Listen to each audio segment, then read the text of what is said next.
يا مساء افريقيا، بكره ان شاء الله منتخب مصر قدام مواجهه صعبه مع فريق قوي هو فريق غانا. ما تبصش ان غانا بقت بخبر كانا واتغلبت من الراس الاخضر، ولا تبص برضو ان مصر اتعادلت مع موزمبيق تعادل مخيب للامال، لان الموقف اللي حصل ده خلى الاتنين بقوش قدامهم غير ان هم يكسبوا المباراة اللي جاية عشان ما يخشوش في حسابات بيرما. وما ننساش ان الفرقتين هيكون عندهم مواجهة صعبة مع الرطوبة، والفريق اللي هيقدر يحافظ انه يوزع الجهد البدني بتاعه على الشوطين هو اللي هيقدر يحسم المباراة بشكل كبير، وان شاء الله الفريق ده هيكون منتخب مصر. انا عارفة ان في ناس كتير محبطين بسبب الاداء اللي احنا شفناه، وانا كمان محبطة اكيد، ولكن احنا هنفضل ورا المنتخب وندعمه. عارفة انا هموت من القلق داخليا، خارجيا عندي ثقة كبيرة ان شاء الله منتخب مصر يقدر انه يحسب المواجهة دي. عارف ولادنا قدها ورجالة ما نعرفش الهزار. ويمكن مشكلة الجمهور مع المنتخب مش بس في الاداء السيء، هم مشكلتهم انه شايفين ان اللعيبة ما بتديش اقصى ما عندها، الروح مش باقصى حاجة. فمباراة بكرة بقى هي اثبات من اللاعبين، لا احنا عندنا اكتر من كده، احنا منتخب قوي، لان احنا فعلا عندنا اسماء قوية جدا في مراكز كتير جدا. احنا بنأمل من فيتوريا ان هو يفضل محافظ على الطريقة اللي كان بيلعب بيها افريقيا. ده مش وقت ان انت تغيرها، ده مش وقت ان انت توظف لعيبة في غير مراكزها وتجرب حاجات جديدة. ومن بعد ماتش المنتخب كل الجماهير بقى كل واحد تقريبا عايز يشيل حد مش عاجبه. اول انتقاد جاي مش عايزين حجازي، كان ماله ياسر ابراهيم، خد ياسر ابراهيم. انا شايفه انه حجازي غلط في كوره من الكورتين بتوع الجون، بس يا جماعه في غلطتين الجونين من عبد المنعم، التمركز بتاعه كان محتاج يبقى افضل من كده. محدش بقى طلع واتكلم ان محمد عبد المنعم كان عنده ثقه زايده في الهدف الثاني، وان هو ما تمركزش صح، وان المدافع المهاجم قدر ان هو ياخدها ويستحوذ عليها. وانا اعتقد ان فيتوريا مش هيسمع لاي حد، واعتقد ان بكره هيبدا التشكيل بالشناوي، محمد عبد المنعم، واحمد حجازي. نيجي للجبهتين، عندك اختلاف كبير جدا، هو محمد هاني ولا عمر كمال عبد الواحد؟ الجبهه الشمال بقى محمد حمدي ولا احمد فتوح؟ لو احمد فتوح في حالته وجايب مستواه انا كنت هقول لك احمد فتوح، لانه بيديك حل اضافي جدا مع تريزيجيه، والسويتشنج اللي بيحصل انه ساعات تريزيجيه هو اللي بياخد الخط وفتوح هو اللي يدخل في العمق، ده بيديك حل اضافي غير متوقع. وفتوح عنده هجوميا حلول افضل من محمد حمدي. ولكن هنا بقى السؤال ده عند فيتوريا، هو اكيد اللي هيبقى عارف مش احنا، هو فعلا فتوح قادر وجاهز انه يبدا ولا لا؟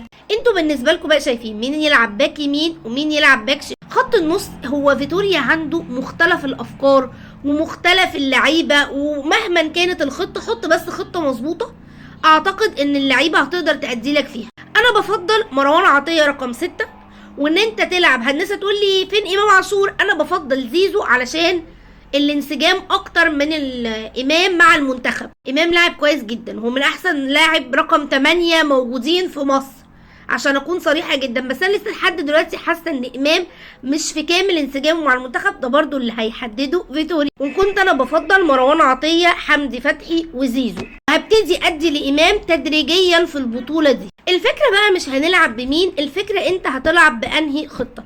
المشكله المره اللي فاتت كانت ان انت ما عندكش حد ديستروير اللي هو رقم 6، وزيزو وصلاح ما كانوش بيرجعوا يدافعوا، فكانت الجبهه دي مستباحه فعليا.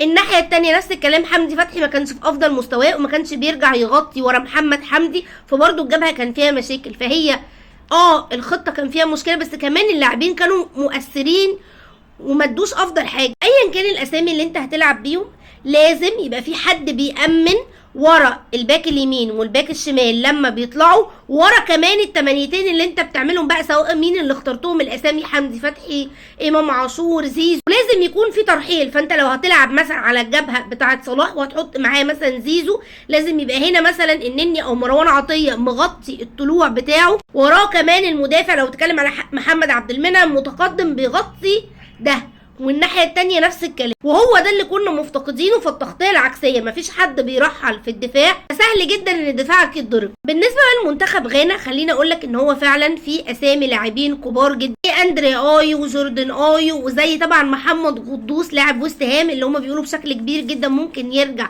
من الاصابه ويرجع على حظ ارمد طبعا ويلعب في المباراه. فهم عندهم مهارات هجوميه جيده جدا، بس مهارات فرديه الجماعية عند منتخب غانا قليلة كتير، وده تقريبا معظم المنتخبات الافريقية هم بتلاقيهم على المستوى الفردي رائعين، على المستوى الجماعي عندهم مشاكل. تاني حاجة خطر جدا عند منتخب غانا لازم المنتخب يخلي باله منها هي العرضيات والكرات الثابتة، التسديدات، عشان كان عندهم اكتر من كورة خطرة هم بيعتمدوا عليها بشكل كبير جدا، وسجلوا هدف من كورة عرضية المباراة اللي فاتت. لازم نخلي بالنا من منطقة العمق، تقفل عليهم التسديدات. لازم انا بشوف ان وجود مروان عطية يبقى مهم جدا في المكان ده، ويبقى رقم 6 واقف قدام عبد المنعم وحجازي في قافل الجزء ده. اما نقط الضعف بقى المنتخب غانا عارف ورقه وقلم يا سيد الناس، واكيد فيتوريا عارفها، احنا بس بندردش كده مع بعض. اول حاجه هو ان عنده مشاكل كبيره جدا في الدفاع.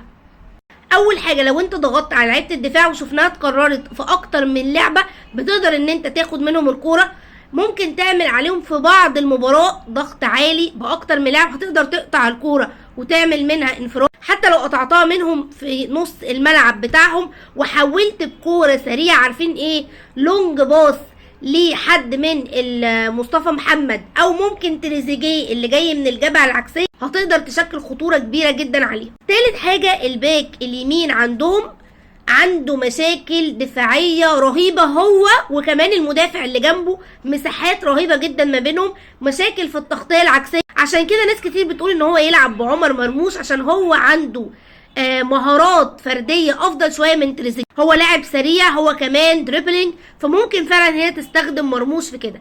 بس حتى لو استخدمت تريزيجيه هيبقى عنده ميزه مهمه جدا، انت ممكن تجمع اللعب في ناحيه وفجاه ترفع اللونج باص الناحيه التانيه تقلبها لتريزيجيه او لاحمد فتوح لو كان موجود، ممكن تقدر تسجل بيها هدف. كمان هم عندهم مشكله في المساحه اللي ما بين المدافعين، المساحة كمان اللي قدامهم في العمق. عشان كده انا بفضل انه يكون موجود حد في نص الملعب قدروا ينقل الكورة بشكل سليم. انت كنت بتشوف ساعات حمدي فتحي بياخد الكورة ويرجع تاني، عارف السيارة ترجع للخلف، لا انت محتاج لاعب يطلع لك الكورة على قدام. الحاجات التانية هو ممكن منتخب غانا بيعمل ضغط، بس حس ان هو بيعمل ضغط اللعيبة خايفة تتصاب، ما عندهمش روح كبيرة. فانت لو بيعملوا ضغط عارف على الهادي، لو قدرت ان انت تاخد الكورة السريعة وتنقلها تقدر برضو ان انت تسجل من خلالها. ناحية العمق تستغلها بالتسديدات، لو يلعب بزيزو او امام عاشور لازم يكون في حد بيسدد، ويا ريت نلعب صلاح في مركزه، يا ريت صلاح في مركزه، يا ريت صلاح في مركزه، لانه هيشكل خطورة كبيرة جدا ان انت تلعبه هو كوينج وبينزل، عارف هو بيدخل في العمق. الجزئيه دي هم كمان عندهم مشاكل كمان في المدافع، ساعات بيبيع نفسه، فهو ممكن ينزلوا كلهم مع صلاح فيفرغوا مساحات للي جاي بقى بالعكس، سواء مصطفى محمد، تريزيجيه، مرموش، هم بيبيعوا نفسهم اوقات في الدفاع. في الاخر ان شاء الله منتخب مصر قادر فعلا انه يكسب منتخب غانا، ده مش كلام. احنا لو لعبنا بافضل تشكيل واللعيبه ادت ما عليها وفيتوريا ادار المباراه بشكل صحيح، ان شاء الله نقدر ان احنا نكسب ال3 بونت. انتوا رايكم بقى ايه هو التشكيل، واحنا بندردش برضو مع بعض، مالناش دعوه بفيتوريا اللي ممكن يلعب بيه المنتخب.